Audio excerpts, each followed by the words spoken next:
I had a call with one of my one-to-one coaching clients yesterday. He's looking to start a business, his own online business, using the skills that he already has from his corporate career. That's primarily what I focus on. And he was asking me about like the order of steps, like what should I do first when I'm looking to get started. And I laid it out for him in a step-by-step process, and I thought I would shoot a video about it for you guys. So here are the steps, and these are in order. This is how I would do it if I were going to start from zero, start from scratch, knowing everything that I have learned over the last 6 years of being a business owner and putting out lots of different online products.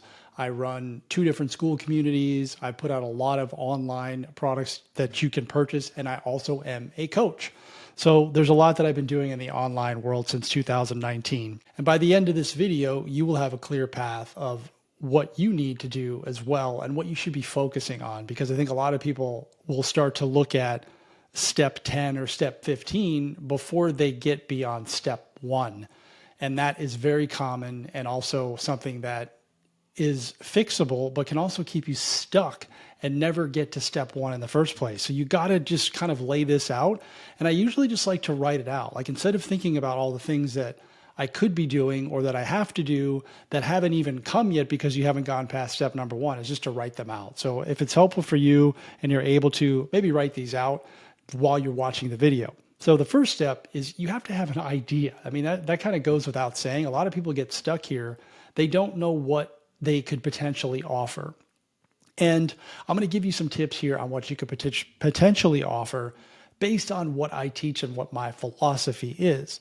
And my philosophy is, especially if you're someone who is mid-career professional, you know, you're maybe in the early 30s to like maybe early 50s range. You've been working a job, you know, for an extended period of time, and you've got some skills. You've developed some skills in a particular industry, and you also probably have a family. Like you've got a busy life, and you're looking for ways. You're looking for one of two things. You're either looking to make a little bit extra money, or you want to straight up replace your income so that you can leave said job and become your own boss. These steps will work for either one of those scenarios. And I was able to replace my income and leave my job. I've been out of my job since 2020. I haven't worked a W-2 in a long time. And I can just tell you that it's pretty awesome. Business is hard, but we make it a lot harder than it needs to be. So your idea should come from those life experiences, in my opinion, because you're busy, because you have a full-time job and a family, and you've got a lot of things that you're doing and going on in your life. You don't really have a lot of time to learn a brand new skill, especially something you know nothing about. And that's the trap that a lot of us get caught in. It's like, oh, drop shipping, I could probably do that, or Amazon FBA, or I could do a blog, or I could maybe open up a franchise, or you know, I could trade stocks, or I could do crypto, or I mean, you name it, I've done it. I have 26 side hustles that I've started in my failed side hustle career before the 27th one worked. And the 27th one worked had nothing to do with the side hustle that I picked, by the way. We'll get to that in this video, but you need the idea, and the idea becomes something that is the sticking point. And I say my philosophy is the fastest way for you to make money online and get to one of those two goals, which is you want to make a little bit of extra money or you want to straight up replace your income, is to sell what you already know how to do. So if you've been for me, it is a great example. I was in sales for 25 years and I completely discounted that as a business. I started a real estate business. You got to be kidding me. Now it worked. And it had nothing to do with the fact that I chose real estate. It was because I went all in on that idea and stopped with the shiny object nonsense and distracting myself. But if I had just gone in with my sales expertise that I had developed over 25 years and built a business around that, I would be in a much better spot right now. But I didn't, and that's okay. I can share that knowledge with you.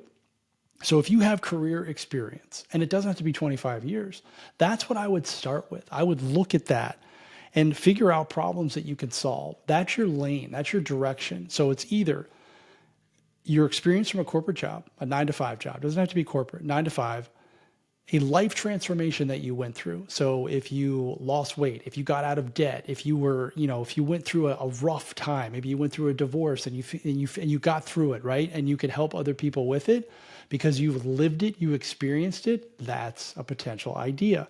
The third one is maybe you have a skill or an interest on the side outside of your work that you've thought about starting a business. Like maybe you're just really good at something. You're handy, like you're good at carpentry. You can fix stuff. You can fix cars or whatever it is. Think about that. Or what do people ask you for help with? So get the idea, nail the idea, pick one thing and go all in on it. Don't keep dancing around from side hustle to side hustle. That is a recipe for getting nowhere fast. Trust me, 26 side hustle guy talking to you right here. The next thing you do after you have an idea, and this is a hard concept to grasp because everybody just wants, well, I got to start making money. And I want you to think about this phase of your entrepreneurial career before we go any further, which is think about what you're making right now. If you're making $100,000 per year, think about how long it took you to get to that point.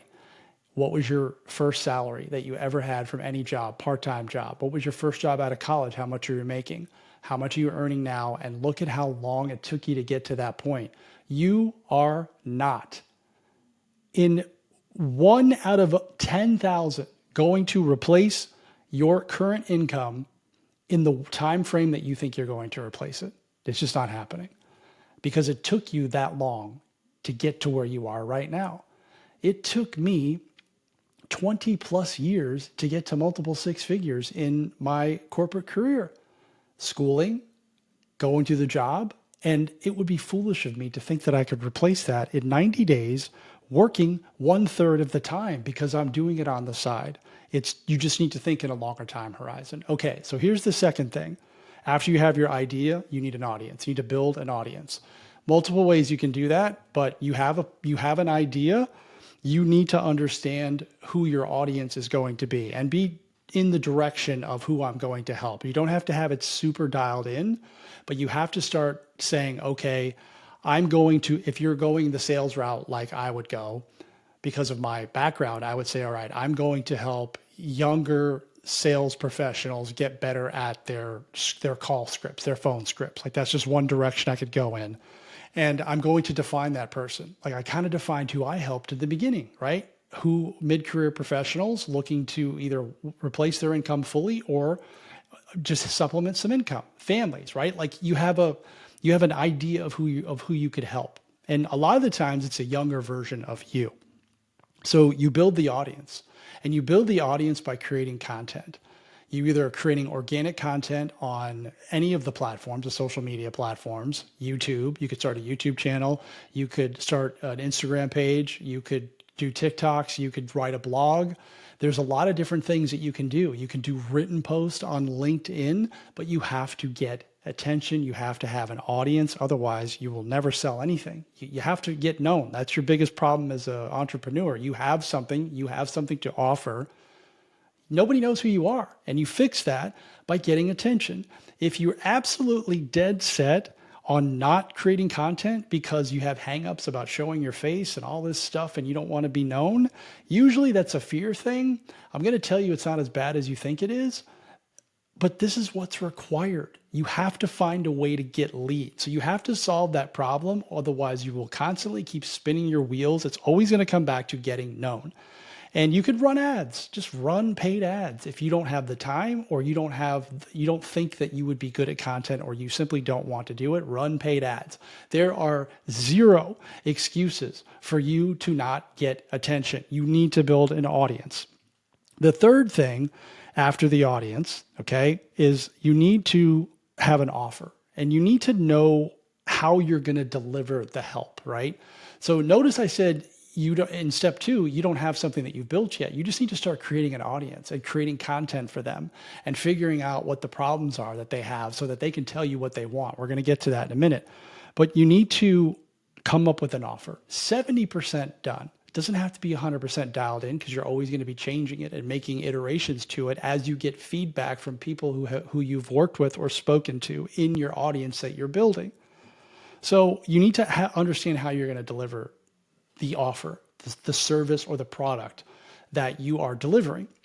So if I'm helping people with scripts, sales guys with scripts or sales gals, younger people with scripts, then I'm probably going to either do that in a actual ebook or a PDF or some type of guide that gives them the scripts. Maybe I'll have a mini course. Maybe I'll coach them one-to-one. Not 100% sure, but you have to be directional in terms of what you're doing. Like, it doesn't have to be completely done. It's like, okay, these are some ways that I could help people, but think of the simplest way. Like, what can you give somebody to build the audience? Because you want to get people on your email list. That's a huge part of this, is getting people onto your email list, off the social media platforms, onto your email list, so that you can nurture them, ask them questions, give them stuff for free, help them, get the feedback from them. And then when you actually have your offer 100% dialed in, you can tell them about it, as opposed to trying to DM everybody on Instagram. That's really hard to do. So from day one, you need to have a way to collect people's email addresses. And this comes from a simple lead magnet. Like, just give something away for free and exchange for their email address. So for me, it could be like, hey, here is a cold calling script that I've used that's gotten me past like the gatekeeper, or gotten me to the actual owner of the business or whatever I'm doing. And I could just give that away, right? Very simple. It could be a one-page document, gets their email address, they use it, it gives them a quick win. They're like, that was awesome. What else you got, right? And you pitch them and you give them more information, because they're still going to need more. Like they might need, additional scripts. Okay, now I got the person on the call. What do I do? So they want to get better on the phone. They want to make more sales. They want to close more deals. The opening script is not going to solve all of the problems. So you solve some of the problem in the beginning with the lead magnet, and then they pay for the rest of the solution. So that's step number 3, is to how are you going to deliver the help?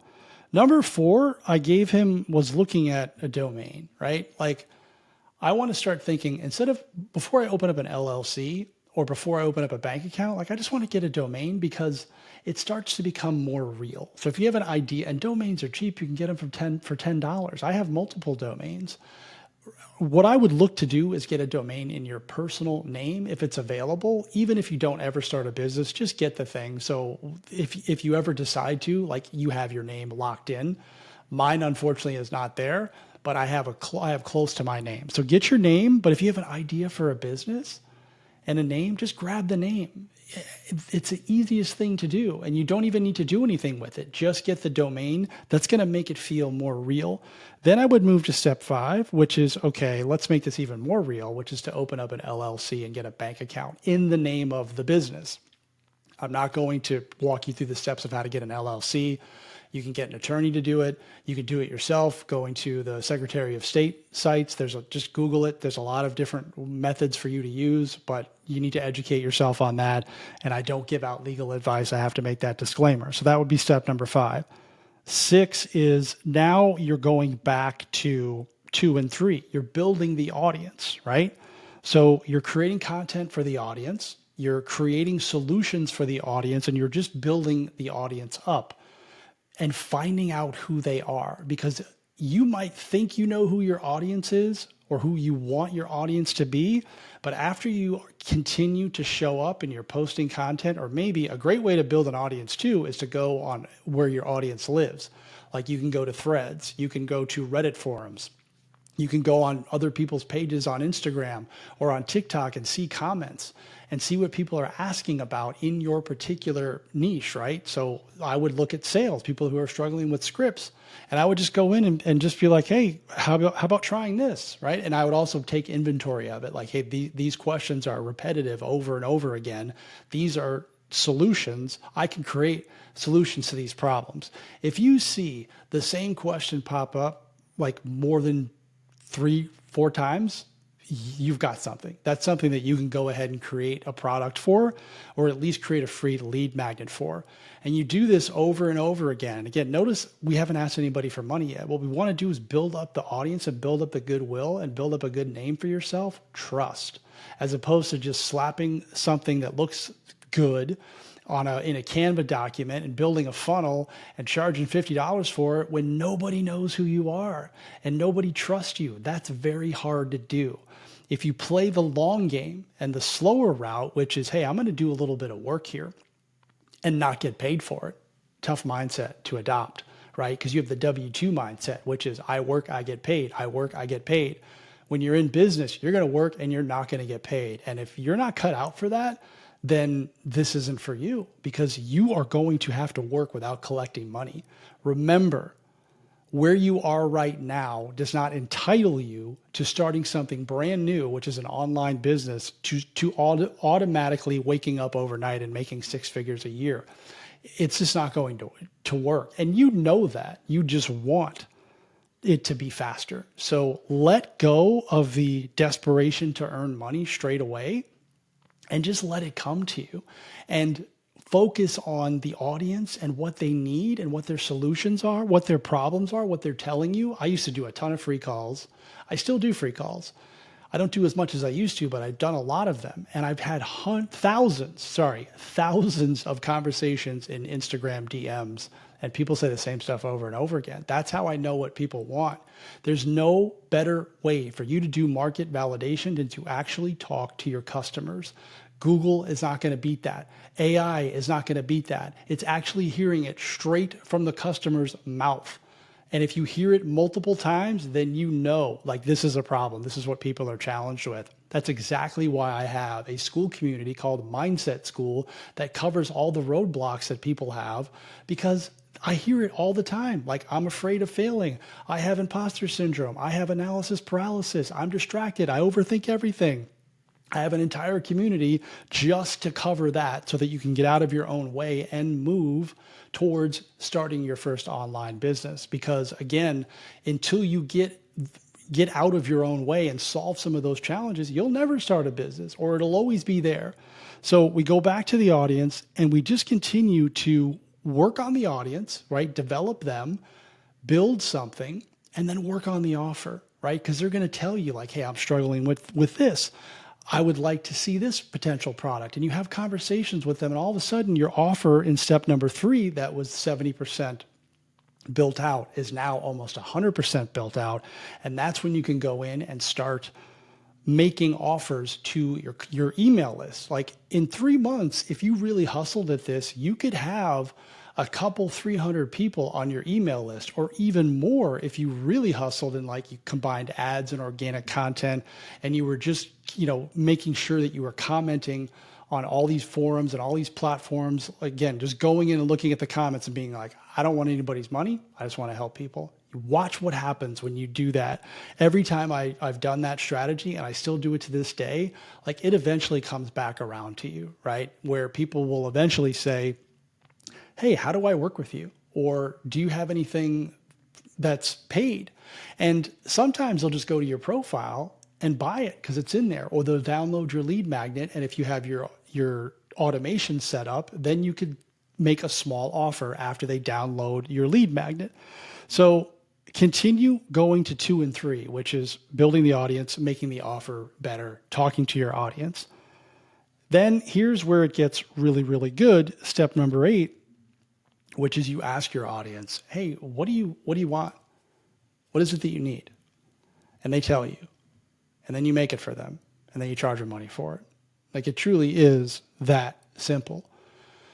And it doesn't need to be any more complicated than that. If people tell you, like, hey, I need to know the exact steps to achieve this weight loss journey, or how to get from, how do I get from, making $0 per month online to making my first $100 per month online? Or how do I, if you're someone who is working in, like, for me, sales, if somebody wanted to know exactly how to become really polished on the phone, like be a cold call master. I actually made a book about this years ago when I was in the real estate business, is I would create something that would give them the entire routine, right? Like, how do I go from being kind of mediocre to getting close to mastery in a short amount of time, right? If I do all these things that Brian teaches. And that's what I would go after. I would look at those. Now, I use the audience to tell me what they need, and then I use a combination of AI to fine tune it, like ChatGPT. So you would definitely look at both of those, but make it for them, charge them money for it, get testimonials. So start low in the beginning, get the testimonials, get the feedback. Hey, what was good about this? What could I make better? What else do you need? And then just keep making the offer better and better and better, improving. And then you can charge more money for it because you have proof, like testimonials. Hey, this guide or this course or this video or this coaching program really worked well for me. It helped me solve my problem, and it was totally worth it. And they're willing to put that in writing. Then you can put that on your documentation, like your landing pages and your messaging, which is really important. Once you make it for them, you have to have a way to sell it. So you need a simple landing page and you need a way to collect payments. And there's so many different things that you can use to do this, from free to paid. And it really just depends on how big your audience is or how much you're offering. And you can just keep this very, very, very basic. There's a lot of free online tools. I use Go High Level, which is much more advanced. It's relatively inexpensive for all the stuff that you get, but you can start with something that's free and basic and simple. And you do not, let me repeat this, you do not need to be a web designer to put landing pages together and connect a payment account like Stripe, because a lot of these platforms have templates that you can just kind of play with and make it your own. Now, you will go through some headaches. I'm not going to say it's super easy. If you've never done it before, there's a learning curve, but there's a learning curve in anything. If you start a new job tomorrow, you're going to have a new learning curve. So you have to let go of that. But they make it as easy for you as possible. And if you think about it, they have to, because they want you to use the platform, and they don't want it to be hard. They don't want it to be difficult. So they're going to teach you how to use it. You just have to dedicate the time and realize you're going to screw it up and, make some mistakes, and you'll learn from it, just like anything else. So those are the steps. Then you're just focusing more on getting people into your funnel and on your email list, and then developing your audience, and then maybe up-leveling your product base. If you found this video to be helpful, please subscribe. I make stuff like this all the time. And if you're stuck in your own head, I have a community on School. It's called Mindset School. It's $5 per month to join, where we talk about all of these roadblocks. And then we also teach you how to start an actual business online. But we want to get you set up mentally first. I'll leave a link in the description below for you to check that out, and I'll see you on the next one.